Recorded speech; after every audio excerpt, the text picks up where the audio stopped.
Krishna arrives at Gokulam. Prompted by divine will, Vasudeva took the newborn Krishna in his arms and set out for Gokulam. There was a heavy thunder shower with streaks of lightning. Bhagavan Sheshanaga walked behind Vasudeva with his hoods acting as an umbrella and protected Vasudeva from the rain. River Yamuna was in full spate. The waves rose very high and appeared to be touching the sky. When Vasudeva tried to cross the surging river, its water receded miraculously and reached only up to his foot. The Bhagavatam says, as the ocean god gave passage to Sri Rama, the Yamuna river also gave passage to Vasudeva. Margam dadau Sindhuriva Shriyapatehe. When Vasudeva entered the home of Nandagopa, he found all the doors wide open. The women attending on Yashoda were in deep slumber. On Yashoda's bed, a female infant was crying gently. Vasudeva placed baby Krishna on Yashoda's bed and from there picked up Yogamaya in the guise of the female child. Then Vasudeva quickly returned back to Mathura. Entering his prison, he placed the child on Devaki's bed. He fettered himself with chains and became a prisoner as before. After Vasudeva's return, all the doors of the city closed on their own. Soon, the sleep of the prison doorkeepers got disturbed when they heard the cry of a newborn child. They immediately rushed to Kansa and apprised him about the development. King Kansa, who was anxiously waiting for that news, sprang up from his bed and ran towards Devaki's prison. Devaki implored Kansa and said, "My dear brother, this child is your daughter-in-law. She is a female, and you should not kill a woman. You have killed many of my children.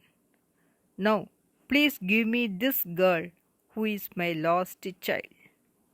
So saying, Devaki held the child close to herself. The cruel Kansa snatched the infant from Devaki. He caught hold of the tender feet of the infant and forcibly struck it against a slab of stone. And lo, the divine child escaped from his hands and went up to the sky. She immediately appeared like a goddess with 8 arms holding various weapons. She was adorned with a divine garland, rich clothes, ornaments, and sandal paste. Divyasragambaralepa ratnabarana bhushita dhanushuleshu charmasi shankachakra gadadara. Then goddess Yogamaya informed Kansa that his destroyer was already born on earth. In the sky, the Siddhas, Charanas, Gandharvas, Apsaras, and Kinnaras presented Yogamaya with offerings and sang her glory.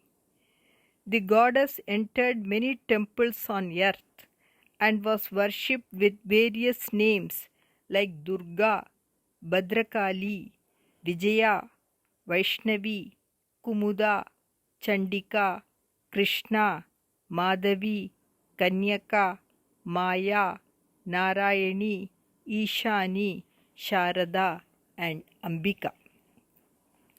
At Gokulam, when the birth of a baby boy to Yashoda was announced by the women attending on her, the entire place was filled with joy. Nandagopa became extremely pleased with the birth of a son. He performed the Jatakarma Sanskaras for the newborn child. He liberally presented the Brahmanas with various gifts, and they profusely blessed the child. All the homes in Gokulam wore a festive look. Musicians sang happily. The sound of drums and musical instruments filled the air. All the cows were decorated beautifully. The cowherds wore rich clothes and ornaments. They reached Nandagopa's home and congratulated him. Celebrating the birth of Krishna very joyously, the cowherd men and women sprinkled milk, ghee, water, and threw butter at one another. Gopa parasparam hrishta dadikshira ghrutambubihi asinchanto vilimpanto navanitaischa chichipuhu. Bhagavatam, 10th Skanda, 5th Adhyaya, 14th verse.